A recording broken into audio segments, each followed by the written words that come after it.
Après la collection « Alerte », le triptyque humaniste existentiel, qui comprend son fascicule de présentation, son livre 1, Le dernier regard en 2 tomes, son livre 2, Les fictions de la science en 2 tomes, son livre 3, L'insouciance de la conscience en 2 tomes, son fascicule d'expertise.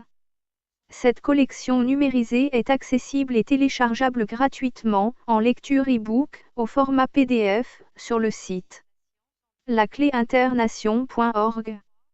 Elle est également confectionnée en livre broché et accessible chez Amazon, au coût de fabrication et d'expédition, sans droit d'auteur ni d'éditeur. Livre français, Philippe Vaisseau. Au format A4 et aussi en collection luxe tout en couleur. À un tarif promotionnel, actuellement, au quart du tarif en librairie. Et également la seconde collection. Les populations esclaves. Son livre 1, Économie. Son livre 2, Entité. Son livre 3, Science. Son livre 4, Social. Son livre 5, Spiritualité. Cette collection numérisée est accessible et téléchargeable gratuitement, en lecture e-book, au format PDF, sur le site lacléinternation.org. Elle est également confectionnée en livre broché et accessible chez Amazon, au coût de fabrication et d'expédition, sans droit d'auteur ni d'éditeur. Livre français, Philippe Vaisseau. Au format A4 ou en livre de poche. À un tarif promotionnel, actuellement, au quart du tarif en librairie. Nous vous proposons maintenant le dernier ouvrage, Humanoïde du même auteur-éditeur. Vous pensez tout savoir sur le fonctionnement de la société humaine? Vous allez avoir des surprises. Vous voulez connaître comment la société humaine est organisée? Pourquoi elle est organisée de cette manière? Par qui elle est organisée? Pour qui elle est organisée? Quelles sont les finalités d'une telle organisation? Les réponses à toutes vos questions se trouvent dans ce dernier ouvrage. Humanoïde. Chapitre 7. Un historique religieux. Un sémitisme religieux. Historiquement, les musulmans et les juifs seraient issus du peuple sémite. Bien évidemment, les Arabes ne sont pas tous musulmans et les musulmans ne sont pas tous arabes. Une minorité d'Arabes est même de confession juive. De la même façon, les Juifs, migrés en Europe, depuis plusieurs siècles, ont perdu, au moins en partie, leur origine sémite. La forte migration des Juifs d'Europe, à cause de la Seconde Guerre mondiale, ou sous ce prétexte, vers la Palestine qui les avait favorablement accueillis, a provoqué, pour des raisons géostratégiques, la création de l'État d'Israël. Les Palestiniens, très logiquement, n'ont pas reconnu cet État et sont entrés en contestation avec les Israéliens. Différents conflits ont éclaté, renforçant le pouvoir israélien, avec le soutien inconditionnel de l'Amérique du Nord.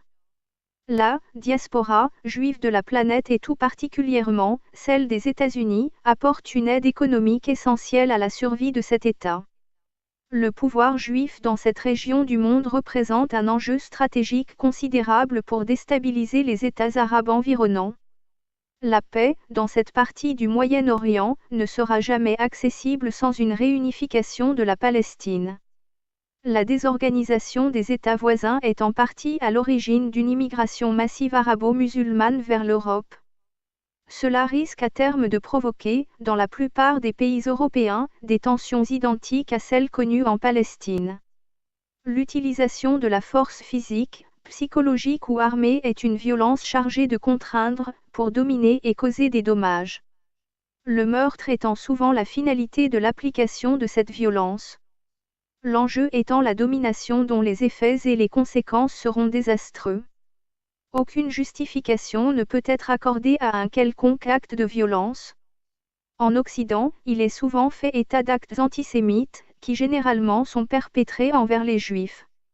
Ils ne peuvent pas être revendiqués par des musulmans, puisqu'ils sont eux-mêmes sémites d'origine. Mais y aurait-il une coalition des sémites envers les communautés occidentales? Une même origine? À leur origine sioniste, la barrière entre les arabo-juifs et les arabo-musulmans était quasi inexistante sur leur terre actuelle de Palestine.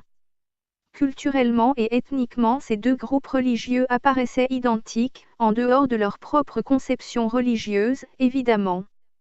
Les règles sociales étaient de même valeur, pour les deux peuples.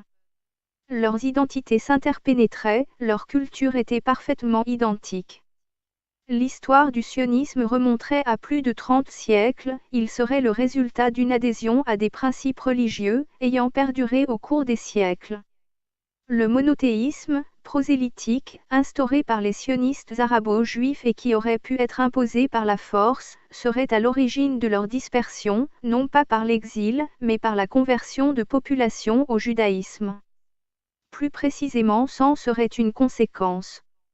Les arabo-juifs ont fondé leur puissance à partir de leur croyance religieuse, en un Dieu unique et universel, sans aucune tolérance envers aucune autre divinité rivale. À cette époque, comme dans toute l'Antiquité, l'existence de divinités multiples, le polythéisme était la règle. Ce monothéisme radical et intransigeant serait à l'origine du judaïsme, du christianisme et de l'islam. Ils considéreraient qu'Abraham était leur père fondateur, et qu'il était donc à l'origine de plusieurs religions. Aurait-il été à l'origine des guerres et des persécutions à l'encontre des sionistes arabo-juifs et de leur dispersion à travers le monde? Leur influence deviendra alors planétaire, en raison de ces circonstances particulières. L'arrivée d'un prédicateur s'appelant Jésus, juif lui-même, sera considéré comme le Messie par les sionistes arabo-juifs. Les Romains, maîtres incontestés sur Jérusalem, le considérant comme fauteur de troubles, le crucifièrent, selon leur châtiment suprême, usité à l'époque. Une nouvelle grande religion, le christianisme, va naître en conséquence. Les chrétiens vont ensuite se retourner contre les sionistes arabo-juifs, auxquels ils font porter la responsabilité de l'exécution de Jésus. Les persécutions envers les sionistes arabo-juifs ont été perpétrées au cours des siècles, les contraignant souvent à se convertir. Au lieu d'apaiser les climats de tension qui existaient, ce sont des situations de défiance qui s'établissaient entre les communautés religieuses. Chaque camp, considérant les autres comme traîtres.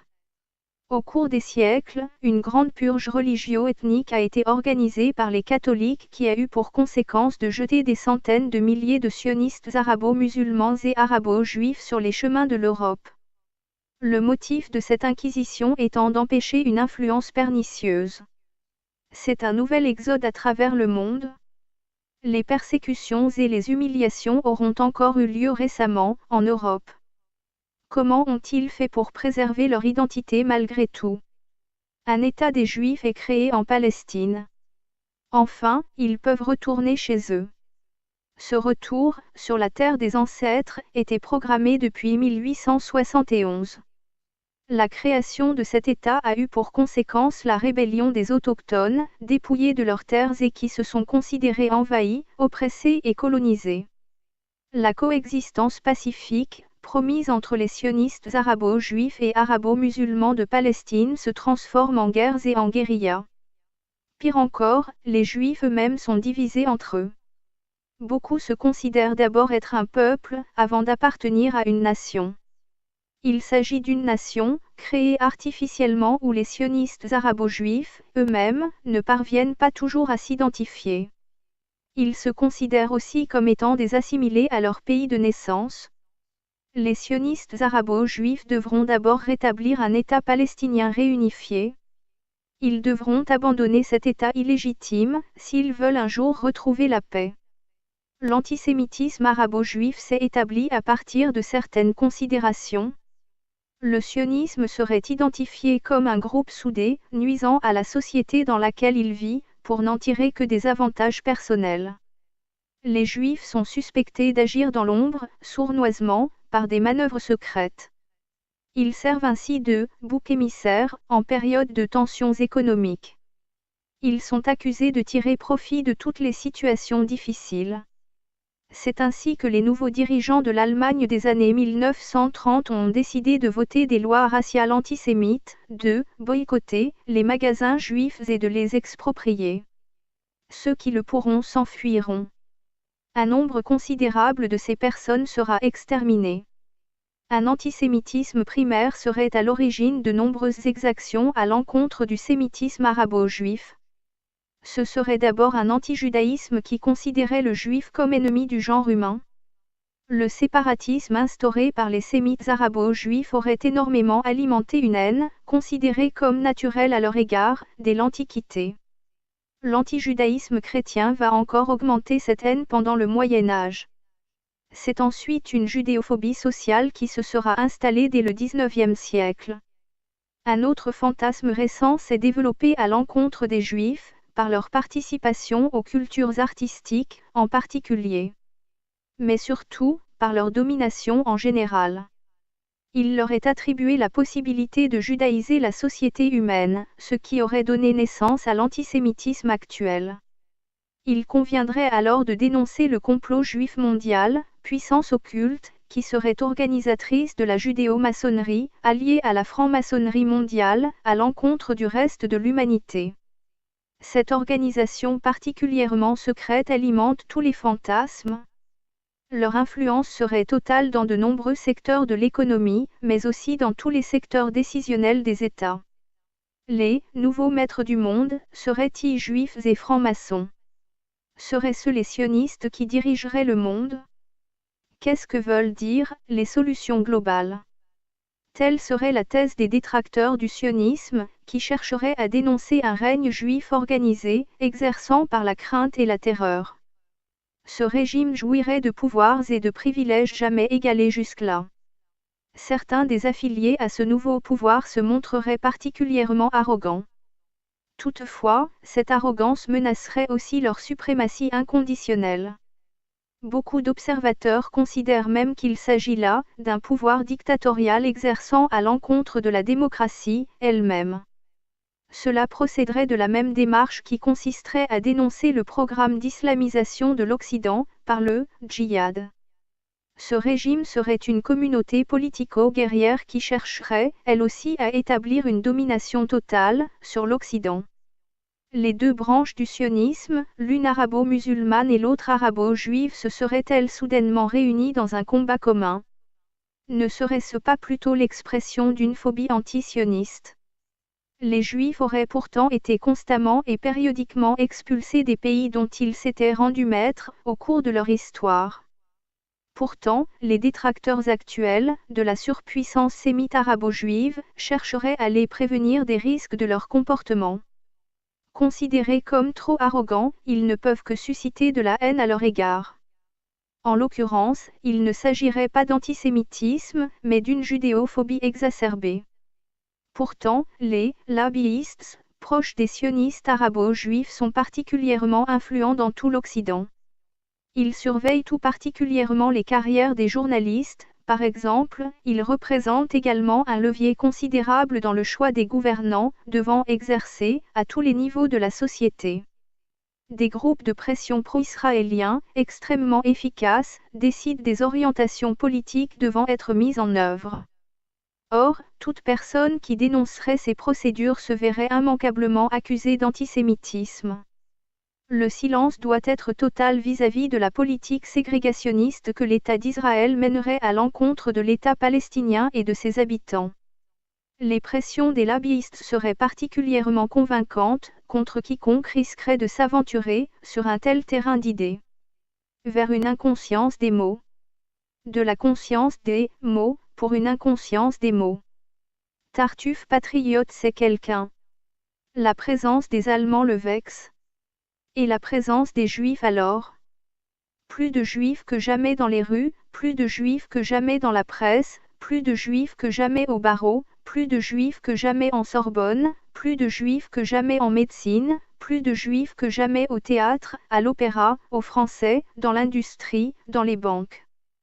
Paris, la France plus que jamais, livrée aux maçons et aux Juifs plus insolents que jamais.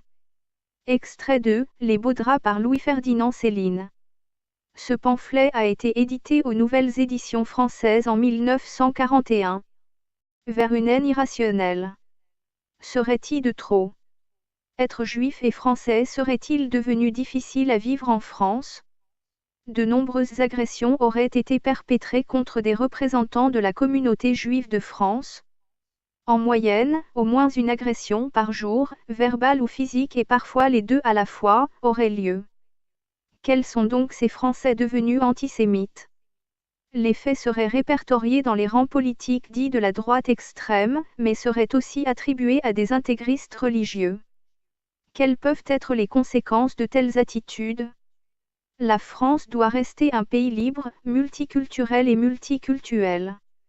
Des formes de terrorisme en particulier islamistes se seraient renforcées sur le territoire. Les lieux de culte et les écoles juives auraient été placés sous surveillance policière. Pourquoi seraient-ils ainsi ciblés?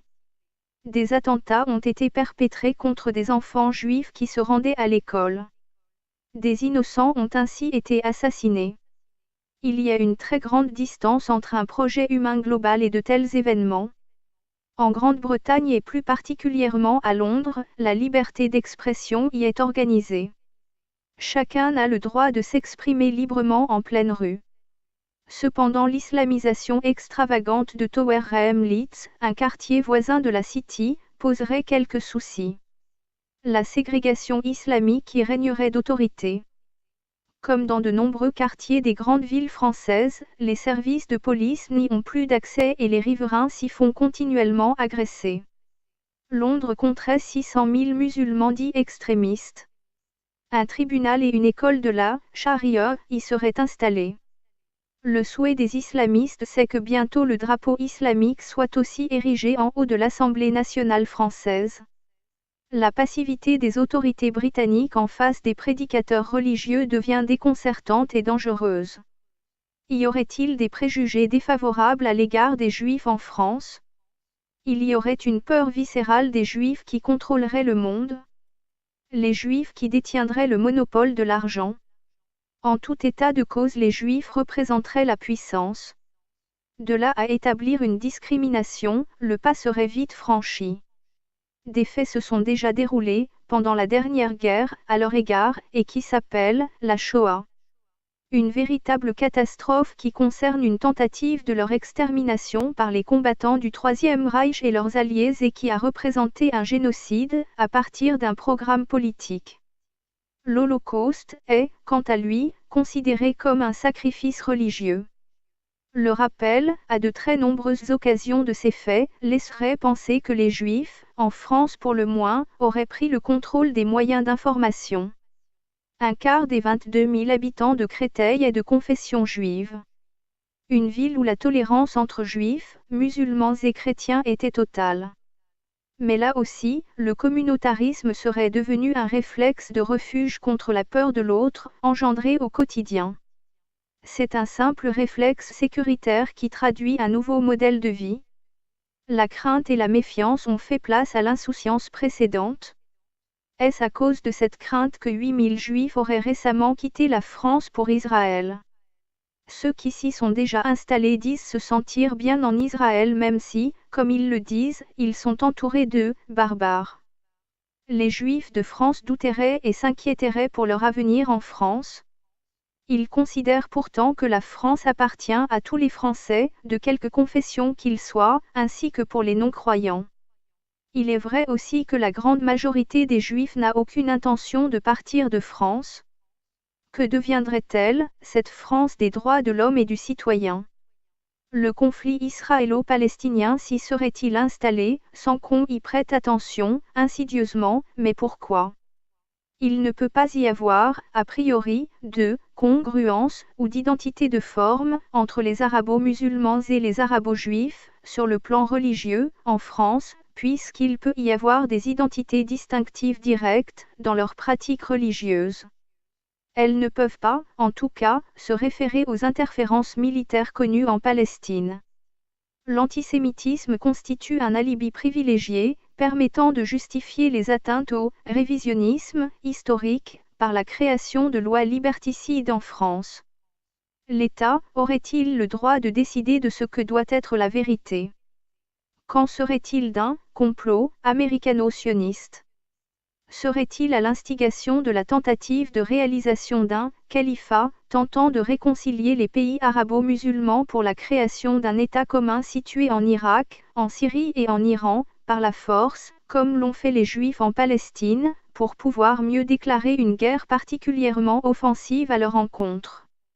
À partir de 1983, le pouvoir sioniste aurait pris le pouvoir politique, par un appui du pouvoir bancaire, et instauré un modèle de rigueur dont la France ne se serait plus remise, en bloquant tous les secteurs économiques du pays.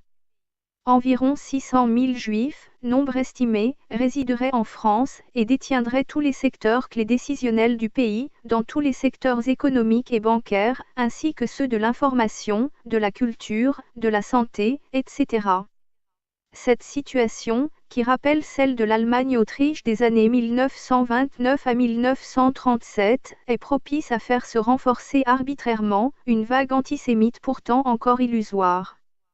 Une nation, comme la France, en faillite économique complète, où les agriculteurs et les petits commerçants sont ruinés et qui se suicident en masse, où la classe moyenne est exsangue, serait dirigée par une oligarchie écrasante, arrogante et méprisante. Cette oligarchie qui a pris les pleins pouvoirs n'hésite pas à se cacher derrière les slogans de complotisme et de conspirationnisme, qui leur permet de faire douter de la valeur de leurs détracteurs. Par exemple, il suffit de dire que le complotisme fournit des arguments au terrorisme, lorsqu'il est dit que l'écroulement des tours jumelles est anormal et peut être douteux, par la suite de leur percussion par des avions de grande ligne. Mais, les pleins pouvoirs de l'oligarchie dirigeante en France auraient en cours de préparation, une guerre civile parfaitement orchestrée. D'abord, par une immigration volontaire et incontrôlée, depuis plusieurs dizaines d'années, qui leur permettrait d'établir une mainmise totale sur l'Europe à partir de la France. Ensuite, parce que le chaos sert les puissants en leur permettant de réaliser une domination totale sur les populations. Le processus étant d'organiser un régime faible plus facile à gérer. Toutefois, il y aurait des faits révélateurs au sein de l'Europe. Pour comprendre ce qui se prépare en France, il convient d'examiner ce qui se passe chez les autres. La Suède qui comptait 10 millions d'habitants est le pays de référence, par ses précédentes exemplarités démocratiques. Il devient un centre d'études très instructif, en raison des événements démocratiques très particuliers qui s'y dérouleraient. La politique de la Suède, depuis de nombreuses années, a décidé de faire de son pays une terre d'accueil. Contrairement à la France, où les régimes politiques qui se sont succédés n'ont communiqué aucun chiffre concernant son immigration, la Suède en tiendrait une comptabilité. À Malmö, la troisième ville du pays, qui comptait 40% d'habitants d'origine non européenne en 2010, serait devenue une ville dont ses habitants seraient majoritairement d'origine extérieure à l'Europe. À Göteborg, sur 34 000 enfants recensés en 2014, la moitié étaient d'origine non européenne. Des conséquences apparentes à cette situation concerneraient la criminalité. Avant 2003 concernant, par exemple les viols, de 9 par 100 000 habitants seraient passés à 69 en 2014. Environ 80% de ces faits seraient incriminés, pour une large part, à des musulmans, selon les sources policières. Dans la seule année 2013, 80 000 réfugiés demandeurs d'asile auraient été accueillis en Suède, provenant essentiellement du Moyen-Orient et de confession musulmane. Il n'est pas tenu compte, dans ce chiffre, des demandes normales d'entrée sur le territoire pour le travail, les études ou les regroupements familiaux, etc. Un nombre équivalent aurait été établi en 2015. Il serait prévu un nombre supplémentaire de 500 000 immigrés légaux pour les 4 années à venir. Il ne serait pas tenu compte d'une estimation des immigrés illégaux. Certainement à cause de cette situation, le gouvernement en place a choisi, après un refus du vote de son budget et donc devenu minoritaire, mais après avoir réussi une entente nationale, a décidé de ne pas convoquer de nouvelles élections, contrairement à sa constitution. Ainsi, pour ne pas être contraint à une crise prolongée du gouvernement, comme cela avait été le cas en Belgique, en Italie, en Espagne, les partis traditionnels se seraient unis pour faire barrage aux nuisances parlementaires majoritairement hostiles aux décisions politiques. Lorsque les préoccupations du peuple électeur deviennent contraires à la doctrine imposée par la centralisation du pouvoir, ses représentants sont tout simplement taxés de populisme et écartés.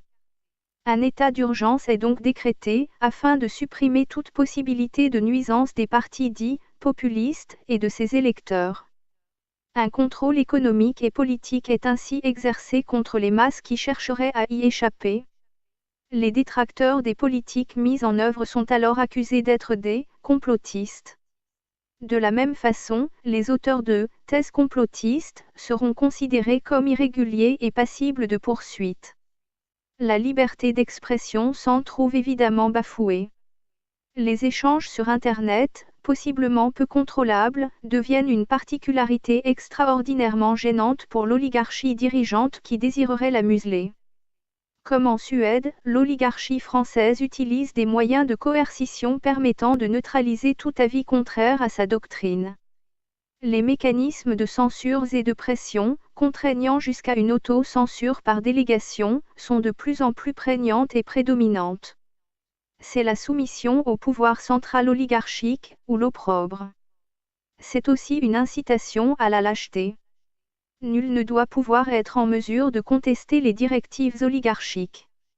L'interdiction à une information objective, avec l'esprit critique qui doit l'accompagner, relève de la dictature. Il s'agirait d'une violence apparemment attribuable à une volonté sioniste. La traque des dissidents au régime existe sur l'Internet. The Onion Routé, appelé Tor, est le réseau Darknet. Il permettrait à ceux qui veulent se cacher de pouvoir le faire. Il y aurait deux systèmes gouvernementaux, le premier qui contrôle tout de la vie de son peuple, le deuxième qui est la domination par les peuples. Les gouvernements chercheraient d'abord à se sécuriser, puis à sécuriser leurs citoyens. Leurs décisions sont d'empêcher toute action représentant une menace quelconque qui l'englobe sous le terme de terrorisme. La liberté des uns s'arrêterait lorsque celle des autres serait mise en danger. Une très étroite surveillance des terroristes est alors engagée. Mais pour pouvoir les débusquer, il devient prépondérant de surveiller tout le monde. C'est aussi la mort de toute forme de démocratie et la porte ouverte à l'obscurantisme et, par voie de conséquence, à l'anarchisme, à partir de la cryptographie permettant les échanges cachés. Dans ce type d'environnement, les frontières étatiques ne fonctionnent plus. La BitNation est un exemple de création d'un monde fictif, auquel tout le monde peut appartenir. Il s'agit de créer une nation du web, totalement apatride, où chacun peut se connecter et partager les mêmes valeurs. Cet état particulier fonctionne par des échanges de biens et de services, par des cryptomarchés décentralisés et anonymes, non contrôlables par les gouvernements. Il s'agit là d'une alternative à un chaos annoncé, celui de l'effondrement des systèmes économiques et de tous les systèmes sociaux. La France est un parfait exemple des valeurs d'un système social qui dérange l'oligarchie et qui tente d'en restreindre les effets, arbitrairement, en catimini, mais méthodiquement et irrémédiablement. Il devient donc impératif de créer un modèle non attaquable par les pouvoirs. Le système de BitNation permettrait de pouvoir dénoncer, en toute quiétude, les agencements pervers des gouvernements de l'ombre. Darknet est un système qui permet de faire des transactions en toute quiétude. Seulement, cela n'est pas aussi simple. Ce système crypté est actuellement entre les mains des mafias. Quitter un système mafieux, représenté par nos gouvernants, pour un autre encore plus dangereux, n'est pas tout à fait souhaitable. L'oligarchie a, bien évidemment, tous les moyens de démontrer, par leur système d'information, que les personnes qui utilisent la BitNation sont considérées comme des terroristes. Il ne faut pas perdre de vue qu'entre 1941 et 1945, toutes les personnes qui s'opposaient au pouvoir de Vichy, qui lui, étaient en collaboration avec le régime hitlérien, étaient toutes considérées comme des terroristes. Les valeurs se sont ensuite inversées après la libération de la France, par l'écrasement des villes françaises sous les bombes américaines. Les collaborationnistes, les collabos, devenant des traîtres de la nation. Les valeurs pourraient vite s'inverser, mais seulement après un nouveau chaos. Une contre-économie, indépendante des systèmes des marchés mondiaux, ne peut pas être mise en place avant. Les oligarques auraient vite fait de la démanteler, comme ils ont déjà su le démontrer. Toutes les collections. Alerte, le triptyque humaniste existentiel. Et les populations esclaves sont téléchargeables gratuitement, au format PDF, en lecture e-book sur le site internet lacléinternation.org. Ces deux collections, également accessibles en livre broché. Au format A4, en collection luxe, tout en couleur et en livre de poche, sont en vente chez Amazon, livre français, Philippe Vaisseau. À un tarif promotionnel, actuellement, au quart du tarif en librairie. Vous pouvez aussi cliquer sur le logo « Livre Amazon » dans la page d'accueil de notre site internet. lacléinternation.org. Ce dernier ouvrage, humanoïde, est accessible dans les mêmes conditions. La totalité des deux collections ainsi que ce dernier, humanoïde, sont en conférence vidéophonique sur YouTube et répartis par chapitre. Après la collection, alerte,